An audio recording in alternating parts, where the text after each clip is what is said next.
حالانکہ ارشاد فرمایا مدنی کریم صلی اللہ تعالی علیہ وسلم نے بعد وقت ایسا قبولیت کا ہوتا ہے جو آدمی یتیم کے سر پہ ہاتھ پھیر دے محبت کے ساتھ، یہ بچہ یتیم ہے، اس کا لاڈ اجڑ گیا، اس کا مان اجڑ گیا، اس کا ابا رخصت ہو گیا، اس کو گود میں بٹھا کر پوچھنے والا چلا گیا بیٹا تو کیا چیز کھاوے گا؟ حضور کریم صلی اللہ تعالی علیہ وسلم نے فرمایا جب یتیم کے سر پہ آدمی محبت کے ساتھ شفقت کے ساتھ ہاتھ پھیرتا ہے، اللہ پاک یوں فرماتا ہے مجھے اپنی کبریائی کی قسم جتنے بال اس کے ہاتھ کے نیچے آ جاتے ہیں اتنی نیکیاں ہاتھ پھیرنے والے کے نام اعمال میں لکھ دی جاتی ہے۔ السلام علیکم دوستو، آج ہم پھر لے کر آئے قاری حنیف صاحب کا بیان، سنو گے تو انشاءاللہ ضرور نفع ہوگا۔ چلتے ہیں بیان کی طرف۔ آتا ہے ارشاد ہے مدنی کریم صلی اللہ علیہ وسلم کا کہ بعض لوگ اللہ کی زمین پہ چلتے ہیں، بعض لوگ اللہ کی زمین پہ چلتے ہیں اور زمین اللہ سے یہ اجازت مانگتی ہے پروردگار اگر اجازت ہو میں اس کو نگل جاؤں، میں نہیں چاہتی کہ اس کے منحوس قدم مجھ پہ پڑتے رہیں، اجازت ملے میں اس کو لقمہ بنا کر کے نگل جاؤں، اس کو زمین کی تہ میں لے آؤں۔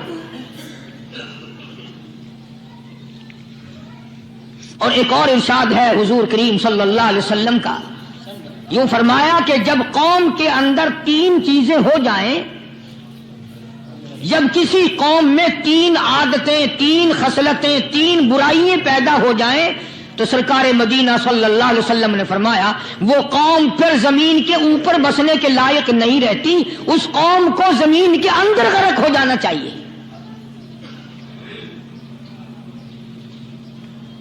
وہ کون سی باتیں ہیں؟ ارشاد فرمایا محمد عربی صلی اللہ علیہ وسلم نے کہ پہلی بات تو ان کی یہ ہے کہ جب قوم کے امیر لوگ، غنی لوگ، مالدار لوگ بخیل ہو جائیں، اللہ تعالیٰ نے جو ان کو سرمایہ دیا ہے، رب العالمین نے جو ان کو پیسہ اور دولت دی ہے، اس میں کسی غریب کا وہ حصہ ہی نہ رکھیں۔ چنانچہ آج آپ دیکھ لیں فالتو لاکھوں روپیہ لگ جائے گا لیکن کسی بیوہ کے گھر ایک سیر آٹا دینا، کسی یتیم کے سر پہ ہاتھ پھیرتا ہوا امیر آدمی شرماتا ہے کبھی میرے ہاتھ کی ہتھیلی نہ گھس جائے۔ حالانکہ ارشاد فرمایا مدنی کریم صلی اللہ تعالی علیہ وسلم نے بعد وقت ایسا قبولیت کا ہوتا ہے جو آدمی یتیم کے سر پہ ہاتھ پھیر دے محبت کے ساتھ، یہ بچہ یتیم ہے، اس کا لاڈ اجڑ گیا، اس کا مان اجڑ گیا، اس کا ابا رخصت ہو گیا، اس کو گود میں بٹھا کر پوچھنے والا چلا گیا بیٹا تو کیا چیز کھاوے گا؟ حضور کریم صلی اللہ تعالی علیہ وسلم نے فرمایا جب یتیم کے سر پہ آدمی محبت کے ساتھ شفقت کے ساتھ ہاتھ پھیرتا ہے، اللہ پاک یوں فرماتا ہے مجھے اپنی کبریائی کی قسم جتنے بال اس کے ہاتھ کے نیچے آ جاتے ہیں اتنی نیکیاں ہاتھ پھیرنے والے کے نام اعمال میں لکھ دی جاتی ہے۔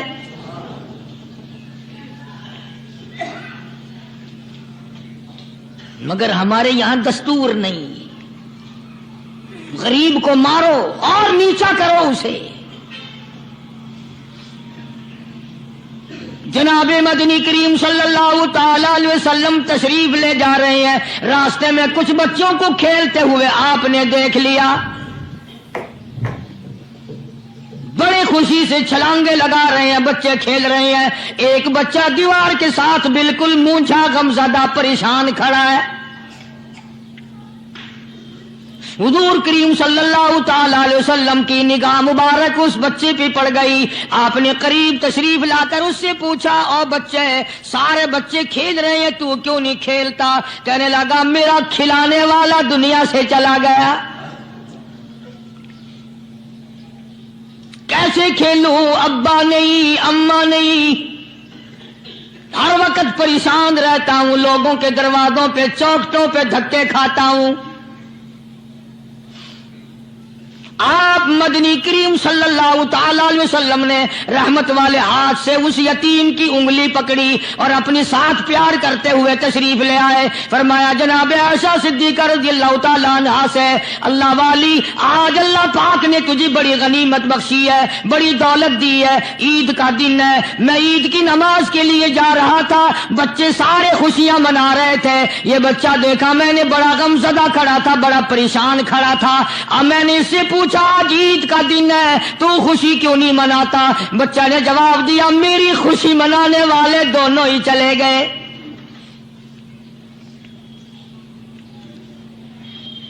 آج اللہ نے یہ موقع بخشا ہے, اسے نہلا دلہا, اس کو نئے کپڑے پہنا. معصوم بچے کے سر پہ ہاتھ پھیرتے ہوئے فرمایا بیٹا گھبرانا, یہ عائشہ صدیقہ تیری اماں ہے, میں محمد الرسول اللہ آج سے تیرا ابا بن گیا ہوں.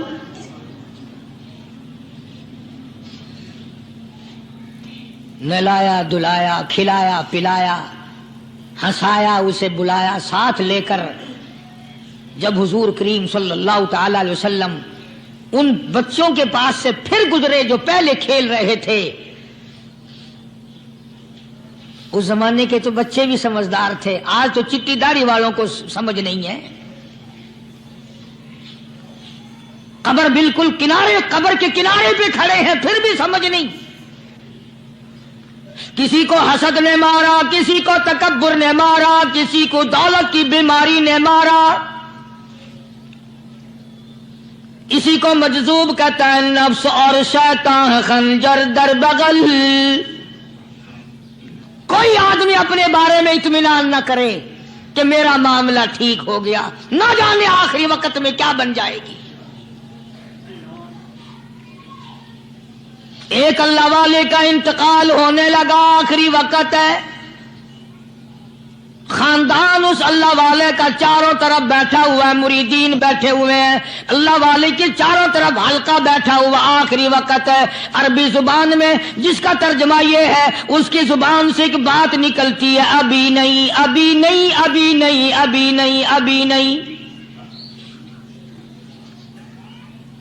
مرنے کے بعد کسی نے خواب میں دیکھا تو پوچھا حضرت جی دنیا درود شریف پڑھتی ہے, مرتے وقت کلمہ پڑھتے ہیں, اللہ اللہ کرتے ہیں, یہ آپ ابھی نہیں کیا فرما رہے تھے؟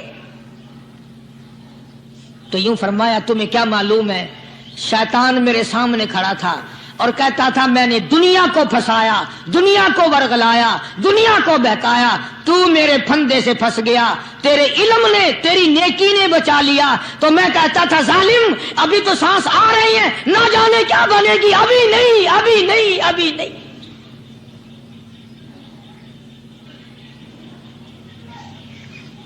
اسی کو مجذوب کہتا ہے کیا معلوم کیا بن جائے گا, کس حال میں دم نکلے گا, رات کو کیا ہو جائے گا, دن کو کیا بن جائے گا. فرمایا نفس اور شیطان ہے خنجر در بغل, نفس اور شیطان ہے خنجر در بغل, وار ہونے کو ہے اے غافل سنبھل. آیا دشمن کا وار. 4 نمازیں پڑھی, باقی ساری دنیا کافر نظر آنے لگ جاتی ہے. میں نمازی ہوں, یہ سارے بے ایمان پھرتے ہیں. شیطان پیدا کرتا ہے یہ چیزیں.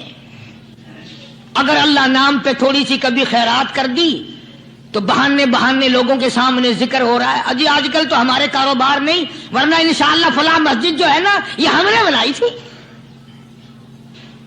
بہانے بتانا. اسی لیے مجذوب کہتا ہے گھبرایا نہ کر اور اپنے آپ کو اطمینان نہ دلایا کر. کہتا نفس اور شیطان ہے خنجر در بغل, وار ہونے کو ہے اے غافل سنبھل. چلا شیطان کا خنجر, چلا شیطان کا خنجر, لگایا اس نے دو, لگایا اس نے دو. لوگوں کا خیال یہ ہے کہ شیطان صرف وہ, شیطان کے بہکائی میں وہ آدمی آتا ہے جو کسی کو قتل کر دے. لوگوں کے نزدیک صرف زنا کرنا گناہ ہے, قتل کرنا گناہ ہے, چوری کرنا گناہ ہے, ڈاکہ مارنا گناہ ہے, اور چوتھی چیز گناہ ہی کوئی نہیں. حضرت عثمان غنی ذی النورین رضی اللہ تعالی عنہ کی مبارک مجلس ہے. صحابہ کرام کا دور ہے،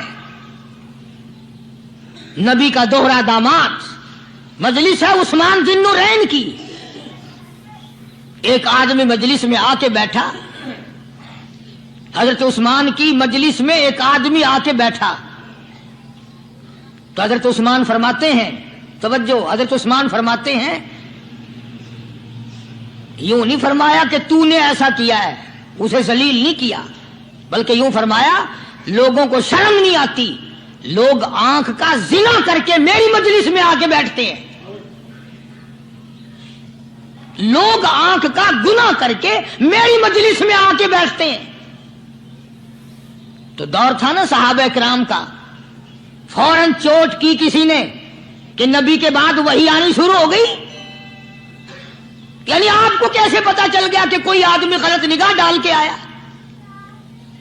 اس کی رستے میں نظر کہیں غلط پڑی تھی آنے والے کی، آپ کو کیسے پتا چلا؟ یعنی بات کرنے والے کو بھی دیکھو اور پھر چوٹ کرنے والے کو بھی دیکھو. تو حضرت عثمان رضی اللہ تعالیٰ عنہ نے فرمایا، بھائی پاک مجلس میں اگر ایک تولا بھی کوئی پخانہ لے کر آ جائے تو بدبو تو آ ہی جائے گی نا. صحابہ کی پاک مجلس میں اگر کوئی آنکھ کا زنا بھی کر کے آیا، فرمایا مجلس کے اندر بدبو پھیل گئی. تو اللہ والوں کی مجلس ہے اور اللہ والوں کی رفاقت ایک بہت بڑی چیز تھی، کبھی لوگ حاصل کیا کرتے تھے. اب تو ہر آدمی پیر ہے، ہر آدمی لیڈر ہے، ہر آدمی چودھری ہے، ہر آدمی بڑا بنا ہوا ہے، چھوٹا ہم میں کوئی ہے ہی نہیں.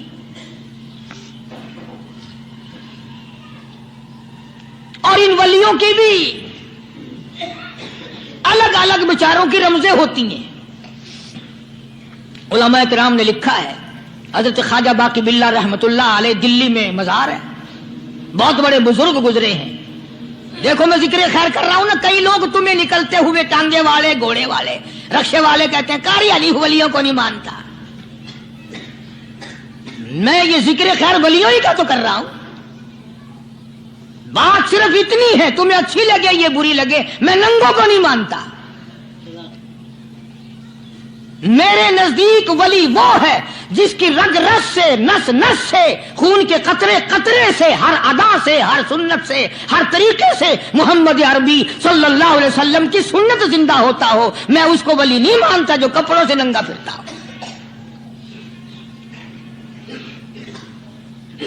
خواجہ باقی باللہ رحمت اللہ علیہ کو بھٹیارے نے دیکھا، ایک تباہی تندور والا. حضرت خواجہ صاحب کو دیکھا کہ جامع مسجد دلی کے پیڑیوں پہ، سیڑھی پہ کبھی چڑھتے ہیں، کبھی اترتے ہیں، کبھی چڑھتے ہیں، کبھی اترتے ہیں، پریشانی کا عالم. تو تباہی تو ضرور تھا، بٹیارہ تو تھا، مگر تھا تو دلی کا. وہ سمجھ گیا کہ حضرت کو کوئی پریشانی ہے. پہنچا اور جا کے کہنے لگا، حضرت کیا بات ہے، آج رات کافی گزر گئی ہے، آرام فرماؤ، کبھی چڑھتے ہو کبھی اترتے ہو، پریشانی کیا پریشانی ہے؟ فرمایا 4 مہمان ہیں، کھانا کھلانا ہے، میرے پلے کچھ نہیں. اندازہ لگاؤ، ابھی ابھی ولی یہ کہہ رہا کہ میرے پلے دھیلا دمڑی کچھ نہیں، 4 مہمان ہیں، شرمندہ ہوں ان کو کھانا کھلانے کے لیے. تو وہ کہنے لگا، حضرت یہ کون سی فکر کی بات ہے، میں بھی لاتا ہوں. وہ کھانا لایا اور حضرت کے مہمانوں کو کھانا کھلایا. کھانا کھا لیا، فارغ ہو گئے. دیکھو ولی کی بات، ابھی تو کہتا تھا کہ روٹی نہیں ہے، اور ابھی ابھی وہی ولی کہتا ہے بٹیارے کا ہاتھ پکڑ کے مانگ کیا مانگتا ہے، مانگ کیا مانگتا ہے. اب تیرے جیسا اگر وہاں ہوتا تو کہتا کہ جی کوئی گورنری شرمنری دلاؤ، اسمبلی کی ممبری دلاؤ. کوئی توڑے علاقے کا ڈھیر سیاح ہو گیا تو آخیا کہ جی میں کو بئی پر نہ دو، پہلی پرانی تھی گئی ہے ہوں، میں کو کوئی نوی لاوی چا پر نہ ہو. یہ شے منگنی ہے اور کیا منگیا. خواجہ باقی باللہ رحمت اللہ علیہ بٹیارے کا ہاتھ پکڑے کھڑے ہیں، فرمانے لگے مانگ کیا مانگتا ہے. وہ تباہی بھی دلی کا تھا نا، کہنے لگا حضرت بس اللہ کا دیا سب کچھ ہے، بس آپ رہنے دیں۔ فرمایا نہیں نہیں، مانگ کیا مانگتا ہے؟ اس نے کہا حضرت پھر اگر دینے پہ ہی آئے ہو نا، اور اگر اتنا ہی دریائے کرم جوش میں ہے اور آپ دینے کا جذبہ لیے ہوئے ہیں، پھر مجھے اپنے جیسا بنا دو، اپنے جیسا بنا دو۔ کیا مانگا ہے؟ مجھے اپنے جیسا بنا دو۔ فرمایا نہیں برداشت کر سکے گا۔ تو کہنے لگا پھر پوچھتے کیوں ہو کیا مانگتا ہے؟ جب دینا ہی کچھ نہیں تو پوچھتے کیوں ہو؟ اگر دینے پہ آئے ہو اپنے جیسا بنا دو۔ یوں لکھا ہے کہ خواجہ باقی باللہ نے اس بٹیارے کو اپنے سینے سے لگا کر کے تھوڑا سا دبایا تھا، پٹاخ کر کے روح نکل گئی بٹیارے کی۔ بلا جو تجلیات خدا بندی بتدریج آہستہ آہستہ سینے میں آئے تھے، ان کا کرنٹ وہ یکدم برداشت کیسے کرتا؟ میرا عرض کرنے کا مقصد یہی ہے کہ ہم لوگ اپنے آپ کو کب سنبھالیں گے، اور وہ کون سا وقت آئے گا کہ ہم اس بات کے قائل ہوں گے اور تسلیم کریں گے کہ جو کرتا ہے خدا کرتا ہے، بندہ کچھ نہیں کر سکتا۔ تو میں نے اس لیے عرض کیا، مجذوب کہتا ہے نفس اور شیطان ہے خنجر در بغل، نفس اور شیطان ہے خنجر در بغل، وار ہونے کو ہے اے غافل سنبھل۔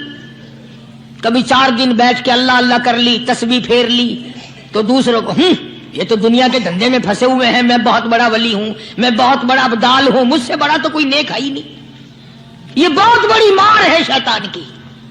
اسی کو کہتا کہ نفس اور شیطان ہے خنجر در بغل، وار ہونے کو ہے اے غافل سنبھل، آ نہ جائے دین و ایمان میں خلل، آ نہ جائے دین و ایمان میں خلل، باز آ بدعمل۔ کچھ تو سوچ، کس کی تو پیداوار ہے؟ کس نے تجھے بنایا؟ کس نے تجھے یہ آنکھیں دی؟ کس نے یہ لب دیے؟ کس نے یہ دل دیا؟ کس نے یہ دماغ دیا؟ کس نے یہ شعور بخشا؟ کس نے یہ ساری چیزیں عطا فرمائی؟ اللہ پاک کی ذات فرماتی ہے او لوگو، مجھے بھی بڑا دکھ لگتا ہے، مجھے بھی بڑا صدمہ ہوتا ہے، میرا قہر جوش میں آ جاتا ہے جب پیاری شکل بناؤں میں، پیاری صورت بنائی میں نے، پیارا ماتھا سونی شکل بنائی میں نے، جب میری چوکھٹ کے سوا دوسروں کے دروازے پہ جا کے تو ماتھا رکھتا ہے، فرمایا میرا قہر جوش میں آتا ہے تجھے برباد کر دوں۔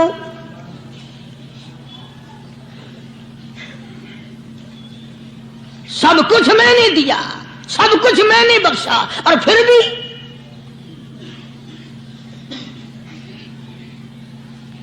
شاہ عبد القدوس گنگوہی رحمت اللہ علیہ بہت بڑے بزرگوں میں سے گزرے ہیں، بہت بڑے اللہ والے تھے۔ ایک راستے سے گزر رہے ہیں، مریدین ساتھ ہیں، حلقہ ساتھ ہے، راستے میں ایک گندگی کا ڈھیر پڑا ہوا تھا، بدبو آ رہی تھی۔ تو شاہ عبد القدوس نے اپنے حلقے اثر کے لوگوں سے اور مریدوں سے کہا ٹھہر جاؤ۔ حالانکہ لوگ ناک پہ کپڑا رکھ کر جلدی گزرنا چاہتے تھے، بدبو سے بچنے کے لیے تیز رفتار وہاں سے گزرنا چاہتے تھے، مگر شیخ کے کہنے پر کھڑے ہو گئے۔ شکر ہے تم نہ تم جیسے وہاں مرید بھی نہیں تھے، ورنہ کہتے کہ اے پھٹ گیا شیخ ہے، تو پتہ ہی نہیں لگتا برائی دا چنگائی دا، گندگی دے پہ کولساں کو کھڑائی کھڑے۔ شاہ عبد القدوس رحمت اللہ علیہ گنگوئی رحمت اللہ علیہ نے فرمایا او لوگو، یہ گندگی، یہ پخانہ، یہ افولت والی چیز تمہیں ایک سبق دے رہی ہے۔ تو بڑے حیران ہوئے کہ گندگی سبق دے رہی ہے کہ ہاں یہ بدبو کا ٹھکانہ یہ سبق دے رہا ہے کہ ہاں یہ ایک سبق تمہیں پڑھا رہا ہے۔ اور وہ کیا؟ شیخ فرمانے لگے یہ گندگی تم سے کہتی ہے او لوگوں، کل سے پہلے پہلے میں مٹھائی کی صورت میں حلوائی کی تھال میں رکھا ہوا تھا، جو دیکھتا تھا اس کے منہ میں پانی آ جاتا تھا، حلوے کی صورت میں تھا، جلیبی کی صورت میں تھا، امرتی کی صورت میں تھا، اور اے گندگی کا ڈھیر لوگوں تم سے یہ کہتا ہے کل میں فروٹ والے کی ٹوکری میں رکھا ہوا تھا، اناج کی شکل میں تھا، غلے کی شکل میں تھا، پھل کی شکل میں تھا، فروٹ کی شکل میں تھا، مٹھائی کی صورت میں تھا، جو مجھے دیکھتا تھا اس کو میں پیارا لگتا تھا، میری چاہت معلوم ہوتی تھی، میری ضرورت معلوم ہوتی تھی، جو دیکھتا تھا منہ میں پانی آ جاتا تھا۔ او انسان، ایک رات تیرے پیٹ میں جانے کا اتفاق ہوا، او انسان آ دیکھ لے میرا کیا حال بن گیا۔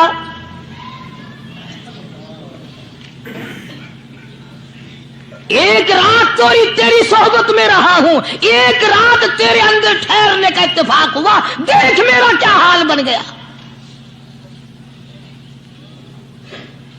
ہر شخص مجھ سے نفرت کرتا ہے، مجھ سے بدبو کی وجہ سے نفرت کرتا ہے، ناک پہ کپڑا رکھتا ہے، میرا کیا حال بن گیا۔ اور بندے، تجھے 40 50 60 سال گزر گئے، تو نے اپنے اندر خوشبو پیدا کرنے کی کوشش نہ کی۔